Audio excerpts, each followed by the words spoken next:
Welcome back to another story on Infidelity Tales Lab. Before we begin, tell us, where in the world are you watching from? Now, let's dive into today's story.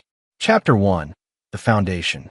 Steve Murray had built his life like he'd built everything else, methodically, deliberately, and with an unforgiving attention to detail. At 42, he stood 6 feet tall, with steel-gray eyes that had seen too much of the world's darkness during his 12 years as a military contractor in conflict zones. Those eyes missed nothing, a trait that had kept him alive in places where trust was a luxury that could get you killed. His wife, Christy Murray, had once found that intensity attractive.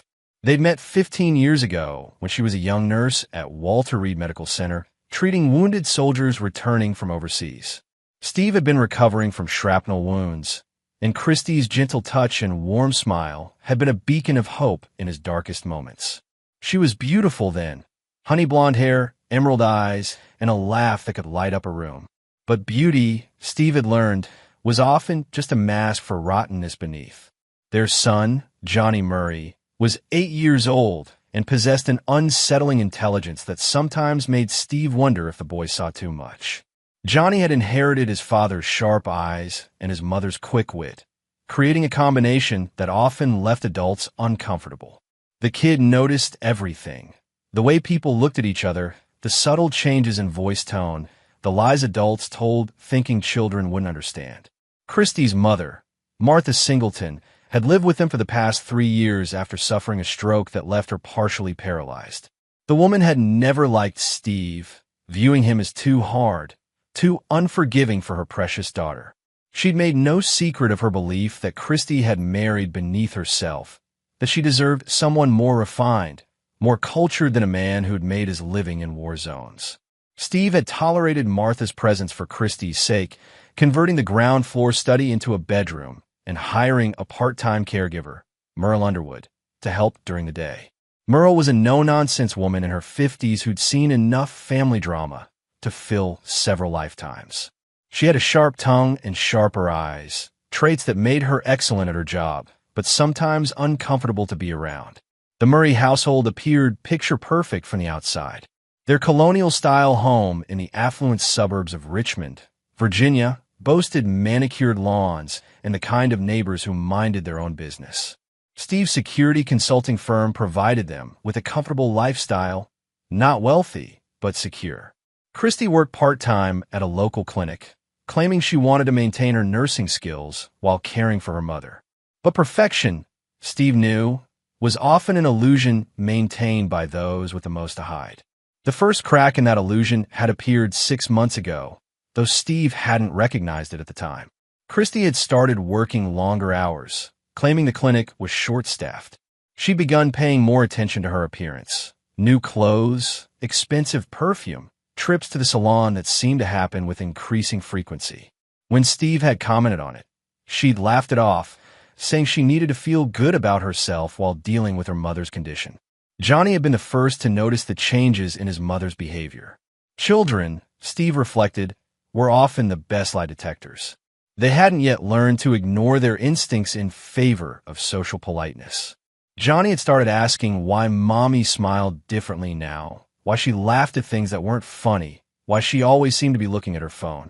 Steve's own military-honed instincts had been dulled by 15 years of domestic life, but they weren't dead.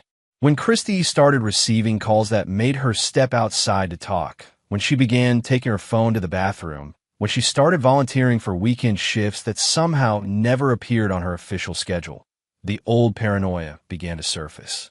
The irony wasn't lost on him.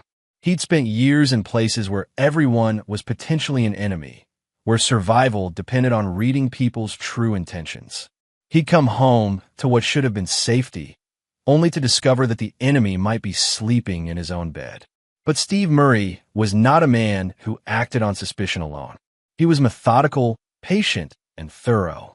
If Christy was betraying him, he would know for certain before he acted. And when he did act, it would be with the same calculated precision that had made him legendary among his former colleagues. He began watching, waiting, and planning. Because Steve Murray had learned long ago that in any conflict, the side that struck first and struck hardest was usually the side that walked away. Chapter 2.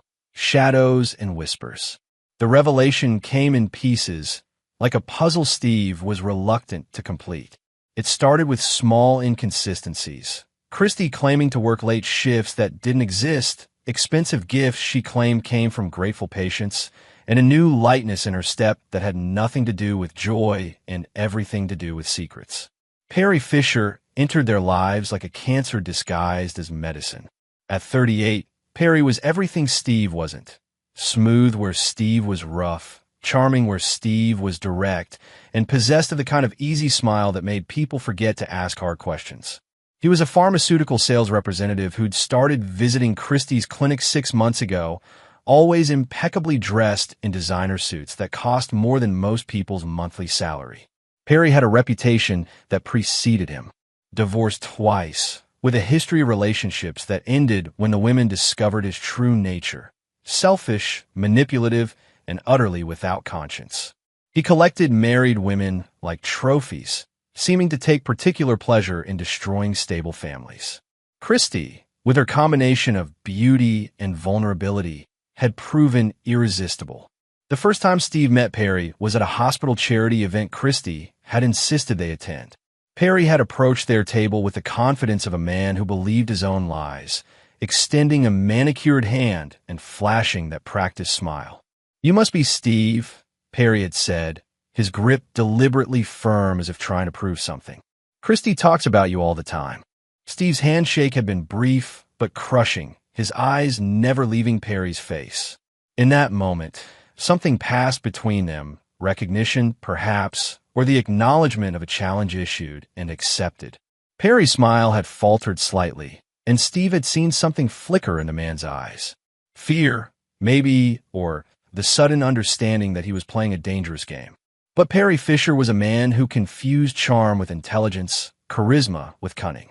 He'd continued his pursuit of Christy, mistaking Steve's initial restraint for weakness. Johnny had been the one to unknowingly provide the confirmation Steve needed. Children, with their brutal honesty, often revealed truths that adults worked hard to hide.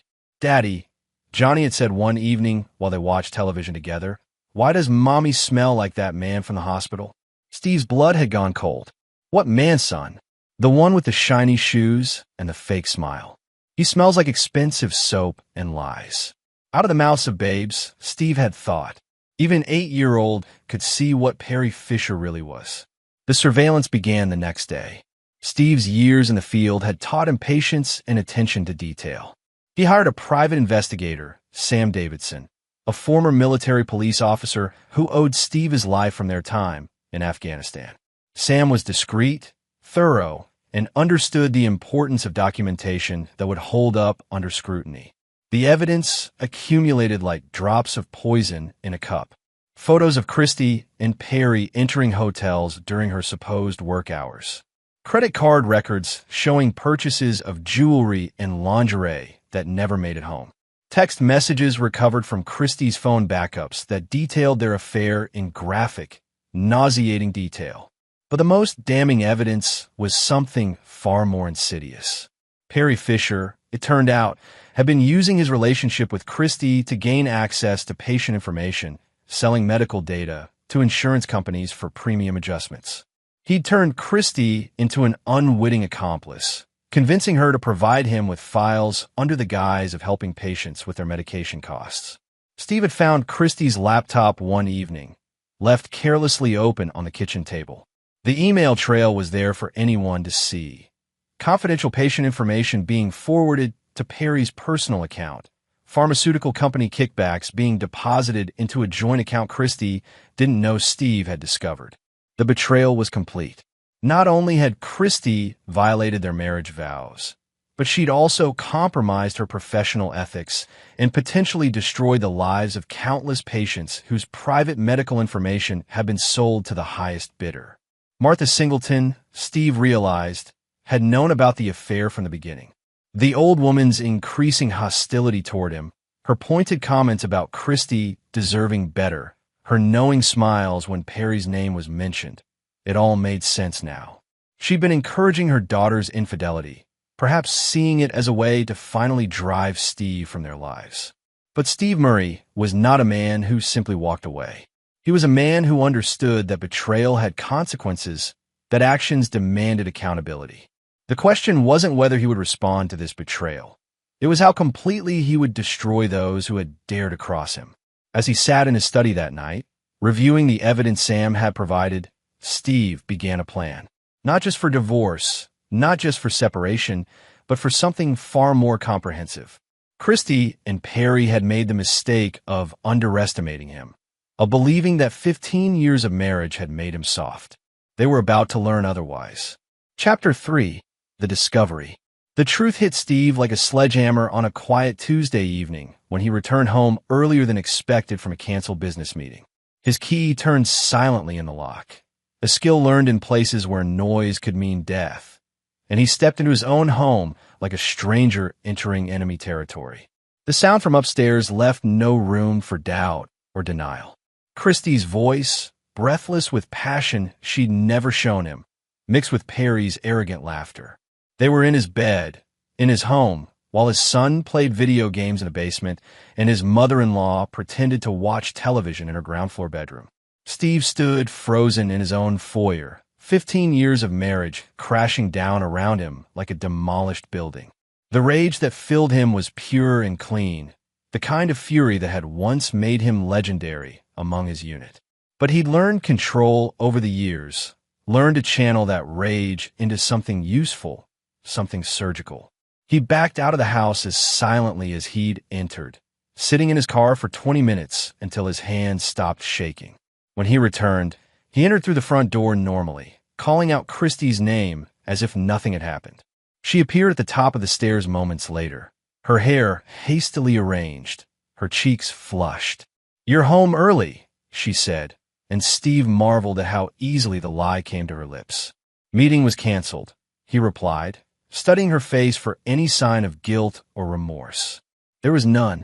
If anything, she seemed annoyed by his unexpected return. That night, as Christy slept peacefully beside him, Steve lay awake staring at the ceiling and planning. The woman next to him had shared his bed for 15 years, had borne his child, had sworn before God and witnesses to honor and cherish him. Now she was nothing more than an enemy in his midst, more dangerous than any insurgent he'd ever faced because she had access to everything he cared about. The next morning, Steve made a phone call to Alan Fisher, his attorney and one of the few men he trusted completely. Alan was a shark in an expensive suit, a man who understood that sometimes the law was a weapon to be wielded rather than a shield to hide behind. "I need to see you," Steve said simply. Today, Alan's office was a monument to his success. Floor-to-ceiling law books, awards, and photographs with politicians and celebrities. But the man himself was unpretentious, direct, and ruthless when necessary. "What can I do for you, Steve?"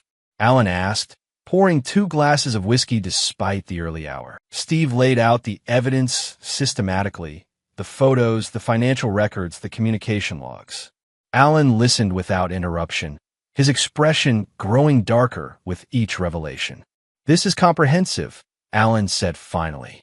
"More than enough for divorce proceedings. We can take her for everything: adultery, breach of trust, potentially criminal conspiracy if we can prove she knew about the medical data sales." "That's not enough," Steve said quietly. Alan raised an eyebrow. "What are you thinking?" "I'm thinking about justice. Real justice. The kind that makes examples of people who think they can destroy lives without consequences." "Steve," Alan said carefully, "you need to be very careful here. I know what you're capable of, what you've done overseas. But this is America, and these are civilians." Steve's smile was cold as winter steel. "Perry Fisher forfeited his civilian status the moment he entered my house. And Christy," he paused, something dark and final settling in his eyes. "Christy made her choice." That afternoon, Steve placed another call, this one to Ian Hansen, a man who existed in the gray areas between legal and illegal, between justice and revenge. Ian ran a security company that specialized in problem-solving for clients who couldn't or wouldn't involve traditional law enforcement. "I need a consultation," Steve said when Ian answered. "Personal or professional?" Both. Ian's office was in a nondescript building downtown, the kind of place that legitimate businesses used as fronts for less legitimate activities. Ian himself was unremarkable. Average height, brown hair, the kind of face you'd forget 5 minutes after meeting him. It was a useful trait in his line of work. "What's the situation?" Ian asked after Steve had outlined the basics. "Total destruction," Steve replied. "I want them to lose everything. Reputation, livelihood, relationships, self-respect. I want them to understand that crossing Steve Murray comes with consequences that last a lifetime." Ian nodded slowly. "That kind of operation requires precision. It's not cheap, and there's no going back once we start. Money isn't an issue, and I've never believed in going back." As Steve drove home that evening, he felt a strange sense of peace settle over him. The die was cast, the plans were in motion. Christy and Perry had made their choices, and now they would live with the consequences. But first, he had to protect the one innocent party in this mess, his son Johnny. The boy would need to be prepared for what was coming, would need to understand that sometimes good people had to do terrible things to protect themselves and those they loved. Because Steve Murray was about to wage war, and in war, there were no prisoners taken. Chapter 4. The Architect of Ruin. Steve's planning was meticulous, drawing on years of operational experience where failure meant death. He established a war room in his home office, complete with surveillance photos, financial records, and detailed dossiers on both Christie and Perry. Every piece of evidence was cataloged, every weakness identified, every pressure point mapped with surgical precision. The first phase of his plan required patience and careful observation. Steve began documenting Christie's daily routine, noting when she left for work, when she returned, and the growing frequency of her overtime shifts that coincided with Perry's sales calls in the area. He installed hidden cameras throughout their home, not in bedrooms or bathrooms, but in common areas where conversations might reveal useful intelligence. What he discovered was worse than adultery. Christie and Perry weren't just having an affair. They were actively planning to destroy Steve's life together. The recordings captured their late-night phone conversations when Christie thought he was asleep, their discussions about liquidating assets, their mockery of his military service, and their belief that he was too damaged by combat to fight back effectively. "He's just a broken soldier," Christie had laughed during one conversation. "All that tough guy stuff is just compensation for how weak he really is inside. He'll probably just drink himself to death when I leave him." Perry's response had been even more revealing. "The idiot doesn't even know about the medical data operation. Once we get enough money together, we can disappear to Costa Rica and let him deal with the legal fallout. He'll probably end up in federal prison." That conversation had been the final straw. They weren't just betraying him. They were planning to frame him for their crimes while stealing his assets and destroying his reputation. It was a level of malicious planning that elevated their betrayal from personal to professional. Steve's second call was to Jesse O'Connor, a forensic accountant who specialized in untangling complex financial crimes. Jessie was a small, intense woman with the ability to follow money trails that others couldn't even see. She'd helped Steve expose corruption in military contracting overseas, and her work had saved the lives of countless soldiers. "I need you to examine some financial records," Steve told her during their meeting at a downtown coffee shop. "I suspect my wife and her boyfriend are involved in medical data theft and insurance fraud." Jessie's eyes lit up with the kind of enthusiasm that made her dangerous to criminals and invaluable to those seeking justice. "How deep do you want me to dig?" "All the way to bedrock. I want to know every dollar they've stolen, every law they've broken, every victim they've created." Within a week, Jesse had uncovered a web of fraud that stretched back 3 years. Perry Fisher wasn't just selling medical data. He was part of a larger operation that involved falsifying insurance claims, manipulating medication prices, and denying coverage to patients with expensive conditions. Christie's patient files have been used to identify and target the most vulnerable victims. The scope of their crimes was staggering. Hundreds of patients have been affected, with many losing their insurance coverage or being forced to pay exorbitant prices for life-saving medications. Several elderly patients had died after being unable to afford their treatments, victims of Perry and Christie's greed. Steve stared at the evidence spread across his desk and felt the cold fury that had once made him feared in combat zones around the world. These weren't just personal betrayals. They were crimes against innocent people, many of whom reminded him of his own aging mother-in-law. The irony was bitter. Christie was caring for her mother while simultaneously destroying other families' elderly relatives. But Martha Singleton's role in the conspiracy was more complex than Steve had initially realized. The old woman wasn't just aware of the affair. She was actively facilitating it. Security footage from the hospital where she received physical therapy showed her meeting regularly with Perry, passing him information about Steve's schedule and activities. Martha had become Christie's co-conspirator, believing that destroying Steve would secure her daughter's future happiness. She'd failed to understand that Perry Fisher was a predator who would discard Christie the moment she became inconvenient or liability. Steve's third ally was Bradley Root, a former NSA analyst who now worked as a private cybersecurity consultant. Bradley could make digital evidence appear or disappear, could trace communications through the darkest corners of the internet, and could create electronic paper trails that would convince any jury. "I need comprehensive digital surveillance," Steve told Bradley during their meeting in the latter's home office. "I want to know every website they visit, every message they send, every financial transaction they make." Bradley's work revealed the final piece of the puzzle. Perry and Christie weren't just planning to flee to Costa Rica. They were planning to fake Perry's death in a car accident, allowing him to collect a substantial life insurance payout while Christie inherited Steve's assets through a carefully orchestrated divorce settlement. The plan was sophisticated and ruthless. Perry would disappear, Christie would play the grieving lover while taking Steve for everything he owned, and they would reunite in South America to live off their combined ill-gotten gains. Steve's reputation would be destroyed, his business ruined, and he would likely face criminal charges for crimes he'd never committed. It was a plan that might have worked against a normal man. But Steve Murray was not normal. He was a predator who'd learned his craft in the world's most dangerous places, and now that predator was focused entirely on destroying those who dared to threaten his family.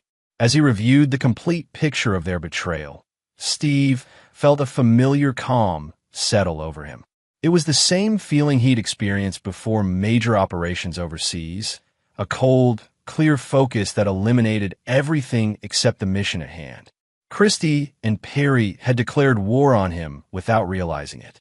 Now, they were about to discover what war with Steve Murray actually looked like. Chapter 5. Gathering the Storm.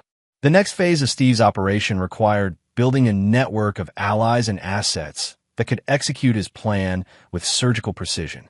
He began by reaching out to old contact from his military contractor days, men and women who understood that sometimes justice required operating outside the conventional boundaries of law and order. Lorenzo Shepard was the first to join his cause.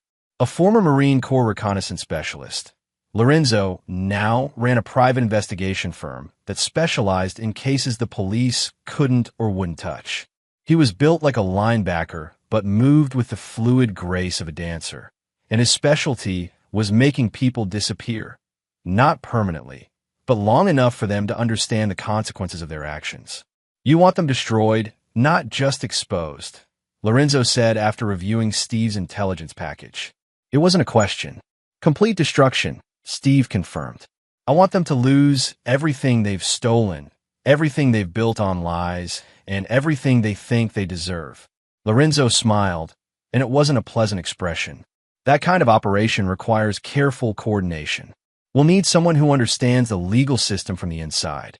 That someone turned out to be Greg Warren, a federal prosecutor who'd grown disgusted with the limitations of working within a system that often protected the wealthy and connected at the expense of their victims.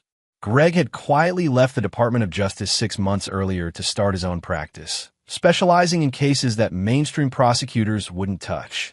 "The medical data fraud case is ironclad," Greg told them during a secure meeting at Lorenzo's office. "We have documentation of hundreds of victims, clear evidence of financial gain, and a conspiracy that crosses state lines." Perry Fisher and your wife are looking at federal charges that could put them away for decades.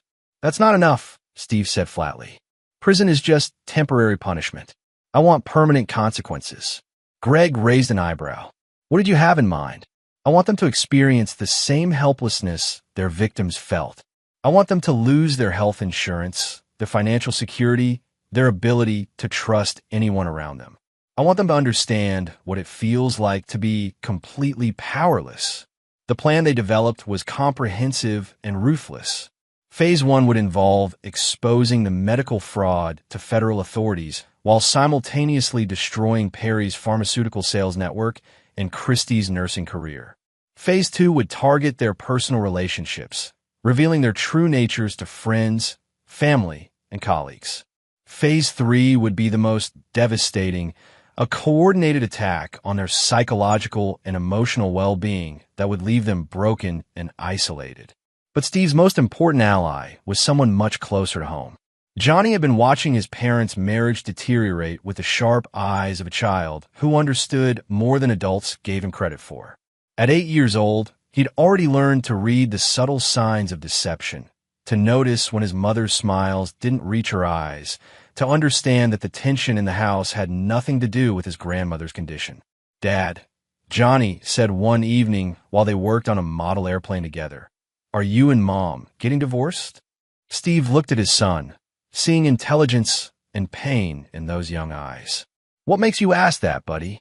"She talks to someone on the phone when she thinks I'm not listening. She says things about you that aren't nice. And she smells different now, like someone else's cologne." Steve set down his tools and faced his son directly. "Sometimes adults make bad choices, Johnny. Sometimes people we trust decide to hurt us. When that happens, we have to protect ourselves and the people we love. Are you going to protect us?" Johnny asked. "Yes," Steve said simply. "But I need you to help me. Can you do that?" Johnny nodded solemnly. "What do you need me to do?" "I need you to watch and listen. If you see or hear anything that doesn't seem right, you tell me immediately. And if I ever tell you to go somewhere or do something, even if it seems strange, you do it without asking questions. Can you promise me that?" "I promise, Dad." The conversation marked a turning point in their relationship. Johnny became Steve's eyes and ears inside the house, reporting on his mother's phone calls, her visitors, and her increasingly erratic behavior. The boy understood that his family was under attack and that his father was the only one strong enough to defend them. Martha Singleton's role in the conspiracy became clearer as Johnny's intelligence gathering improved. The old woman was more than just an enabler. She was actively coordinating with Perry to monitor Steve's movements and activities. She'd been using her physical therapy appointments as opportunities to meet with Perry and pass along information about Steve's business travels, his daily routine, and his relationship with Johnny. "Grandma talks to the bad man, too," Johnny reported one evening. "She tells him we're going to be away for work and when I'll be at school. She thinks you're stupid and that Mom deserves someone better." Steve felt his jaw tighten. Martha's betrayal was perhaps the most bitter of all. He'd welcomed her into his home, cared for her during her illness, and treated her with respect despite her obvious dislike of him. Her reward for his kindness had been to actively participate in destroying his family. But Martha Singleton had made a crucial error in judgment. She'd underestimated the bond between Steve and his son, had assumed that Johnny would remain loyal to his mother and grandmother regardless of their actions.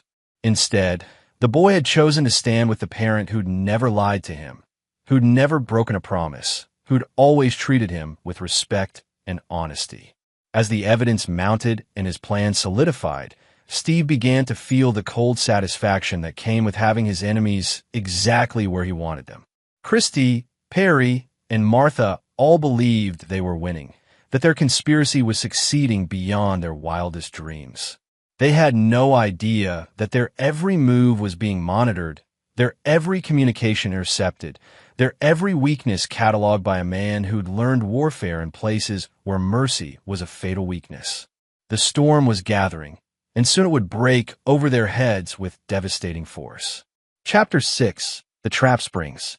The funeral of Martha Singleton would be the centerpiece of Steve's revenge, a carefully orchestrated event that would expose every betrayal and destroy every lie his enemies had built their lives upon.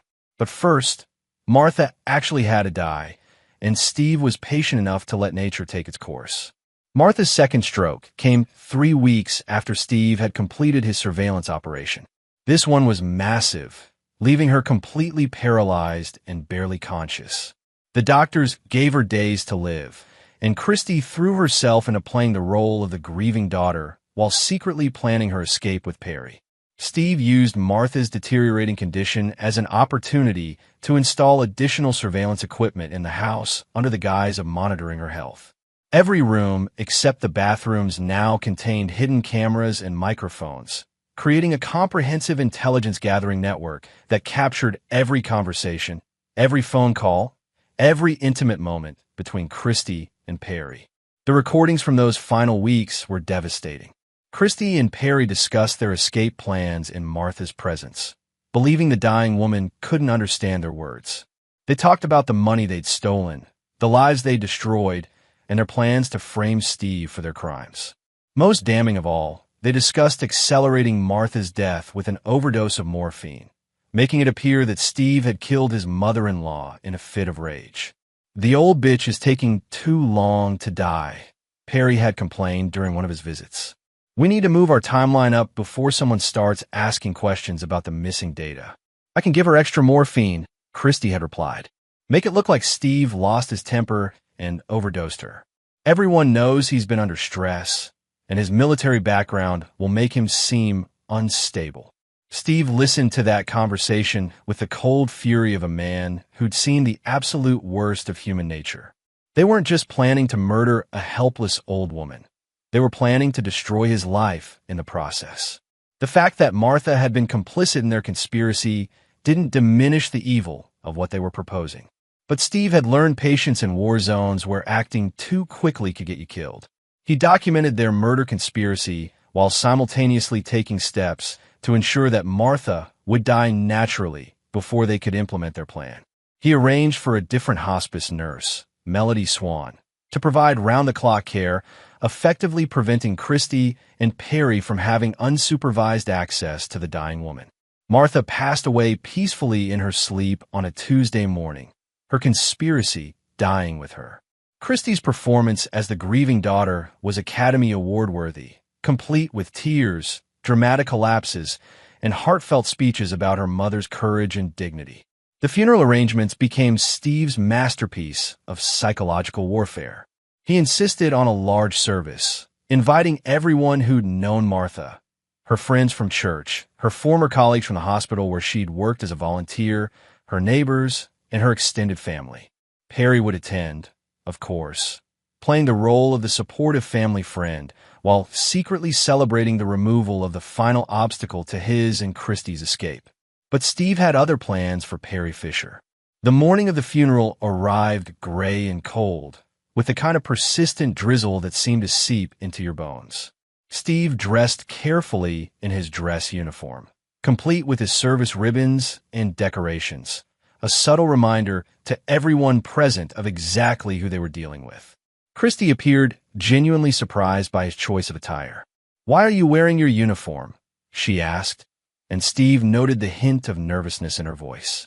"I thought your mother deserved the respect of a military funeral," he replied. "She was family, after all." The first phase of his plan activated when they arrived at the funeral home. Lorenzo Shepard was waiting in the parking lot, dressed as a member of the funeral home staff.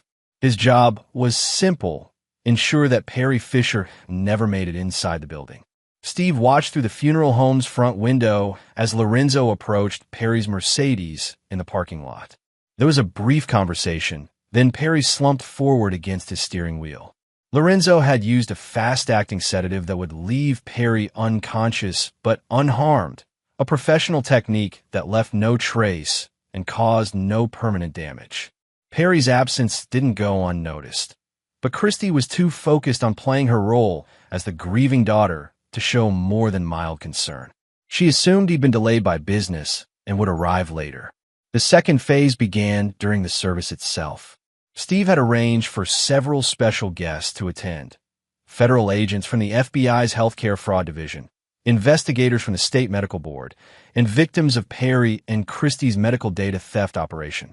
They sat quietly in the back of the room, their presence unknown to Christie but visible to Steve. As the minister delivered his eulogy for Martha, Steve's phone buzzed with a text message from Johnny, who was supposed to be in school. "Dad, don't go to the burial. Come home now. Police cars outside our house." Steve felt a moment of pride at his son's quick thinking and reliable intelligence. Johnny had been watching the house as instructed, ready to provide warning if anything unexpected happened. The presence of police cars meant that Phase 3 of his plan was proceeding on schedule. Steve excused himself from the service, claiming he needed to check on something at home. Christie was too absorbed in accepting condolences from Martha's friends to pay much attention to his departure.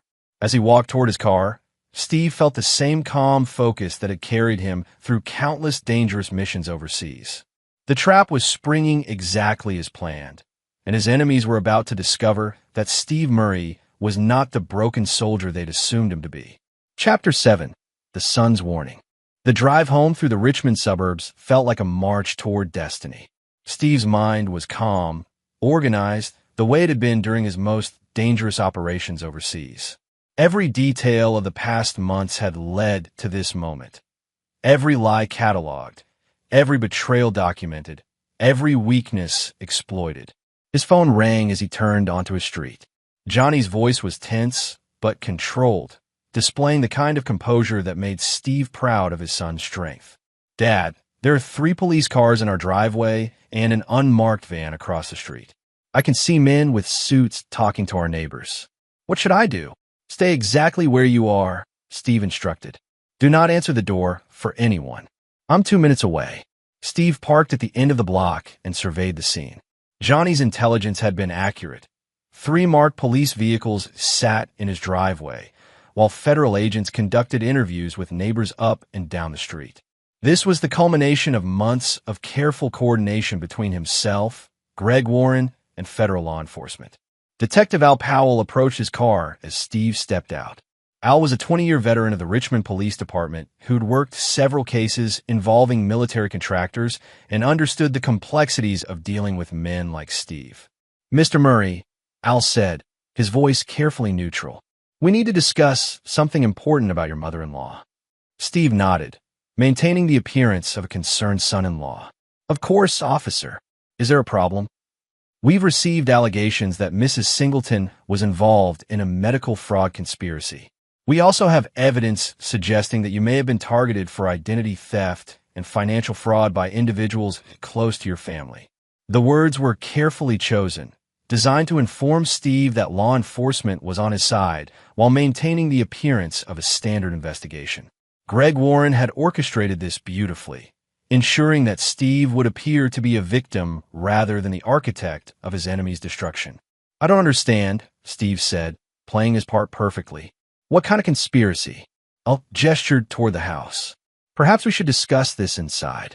We have some evidence we'd like you to review." As they walked toward the front door, Steve noticed Johnny watching from an upstairs window. The boy's presence reminded him why he'd undertaken this elaborate campaign of revenge. Not just to punish those who'd betrayed him, but to protect the one person in this mess who'd remained completely innocent. Inside, the house had been transformed into a command center for multiple law enforcement agencies. FBI agents were examining Christie's computer and financial records, while state medical board investigators reviewed patient files that had been recovered from Perry's apartment.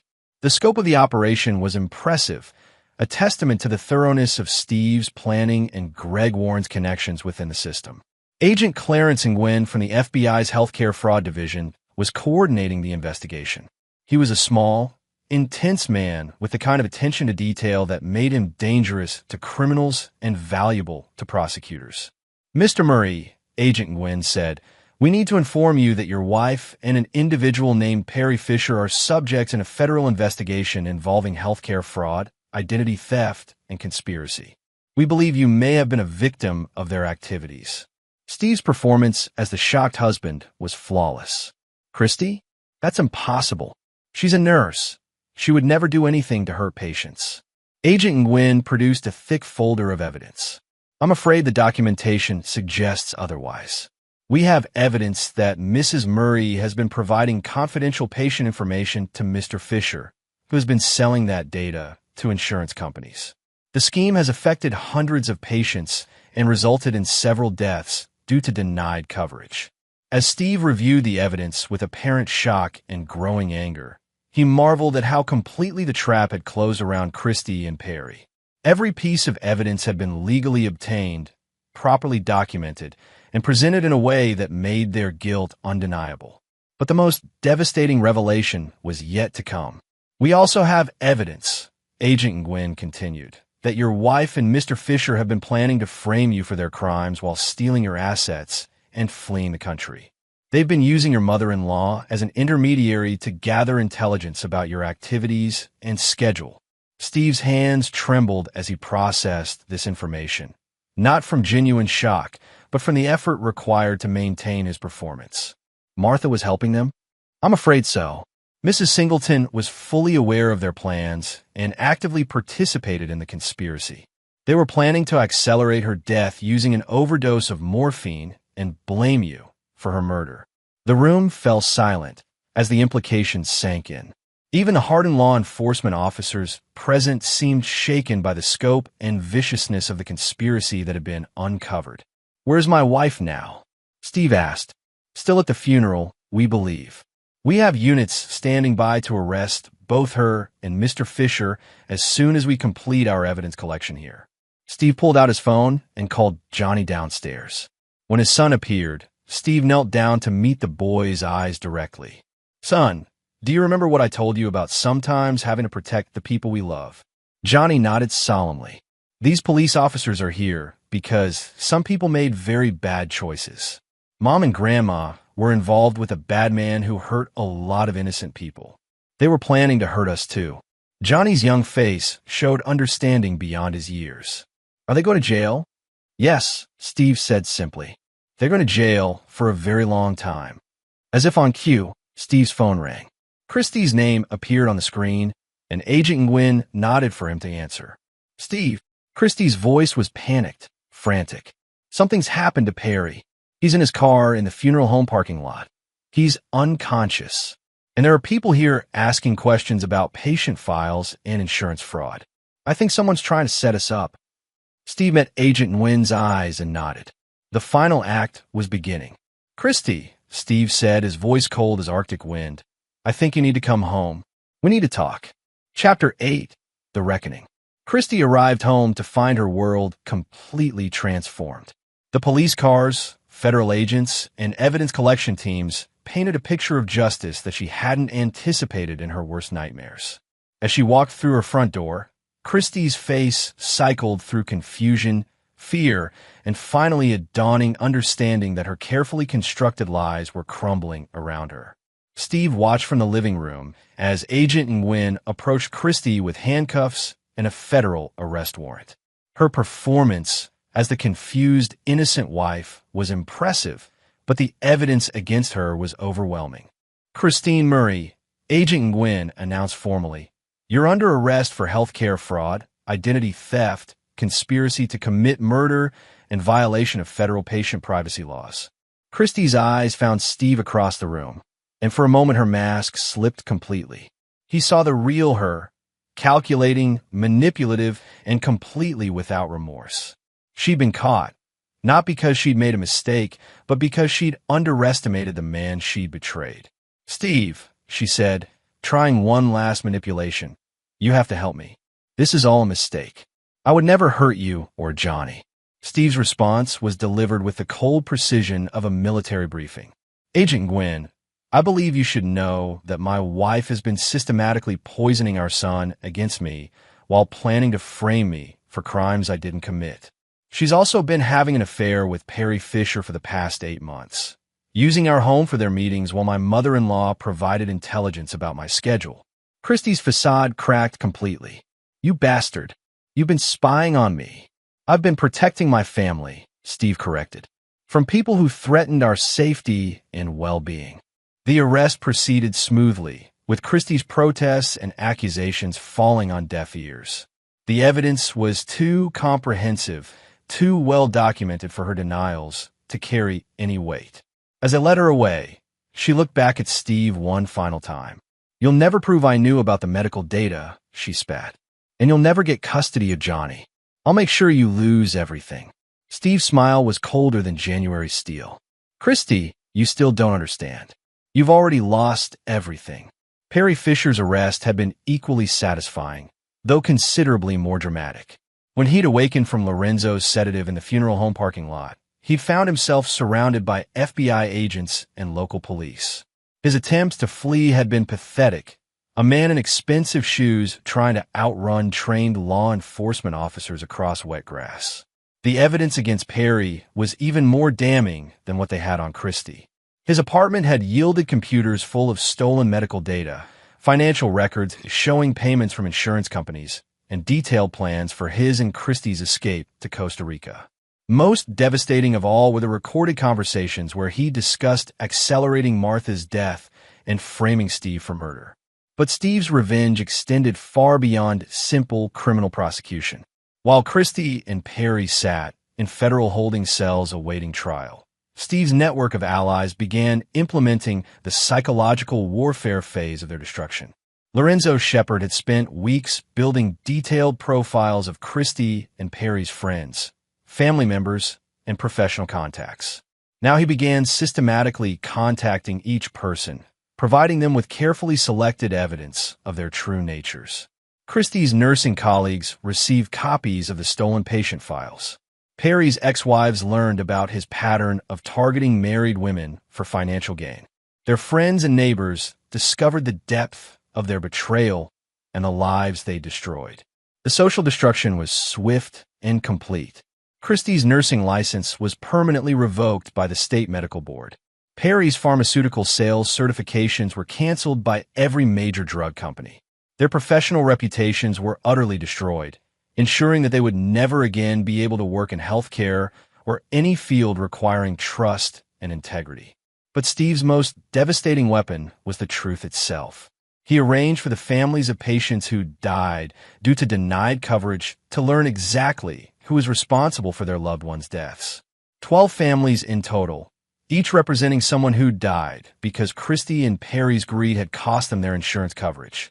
The civil lawsuits began immediately, with each family seeking damages not just for medical expenses, but for wrongful death, emotional distress, and punitive damages.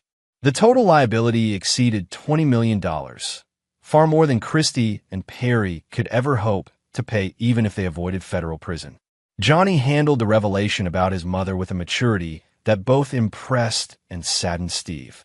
The boy had already understood that something was fundamentally wrong with their family dynamic, and the confirmation of his suspicions seemed to bring him relief rather than additional trauma. "Dad," Johnny said one evening as they sat together in Steve's study, "are you sad about Mom?"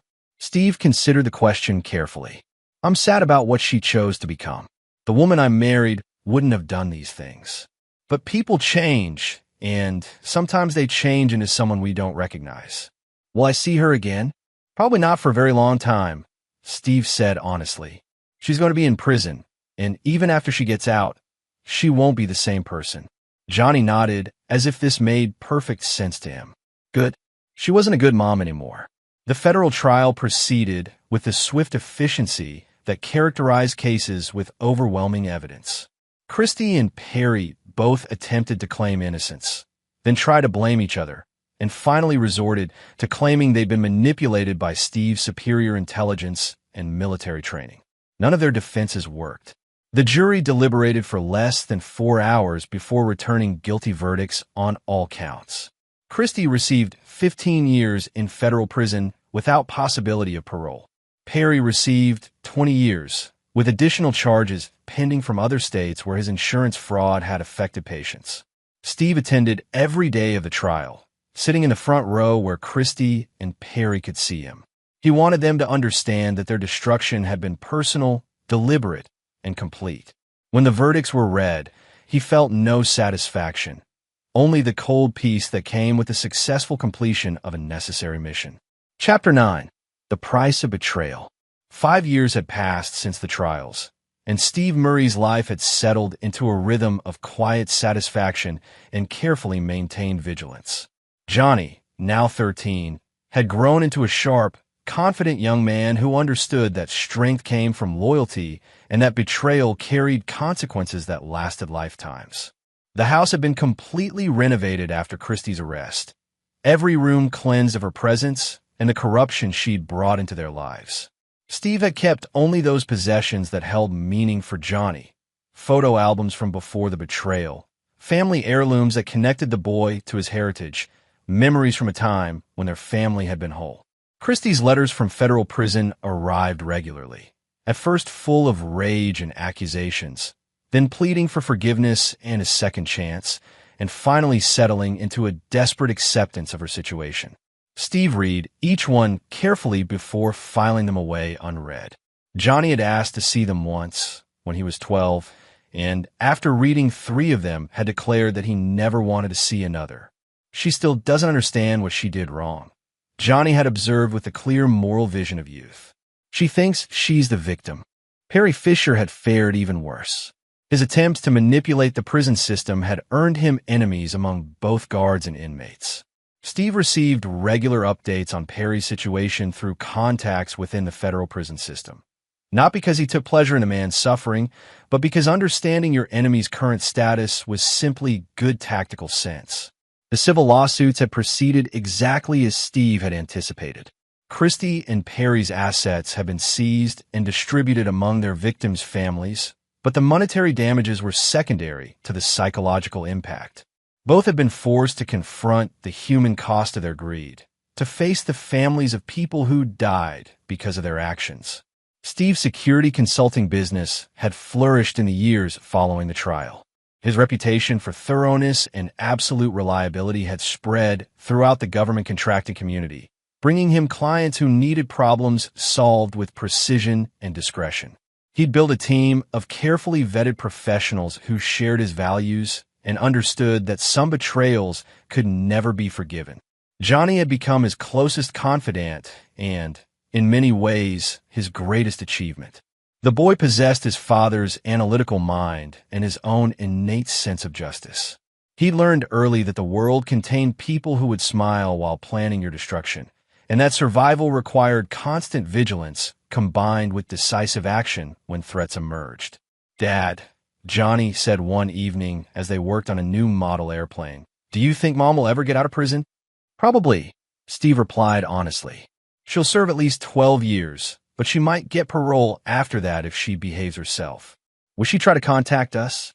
Steve set down his tools and looked directly at his son. "She might try, but you need to understand something important, Johnny. The woman in prison isn't the same person who used to be your mother. Prison changes people, and not always for the better. She's been consumed by anger and resentment for 5 years now, blaming everyone except herself for the choices she made.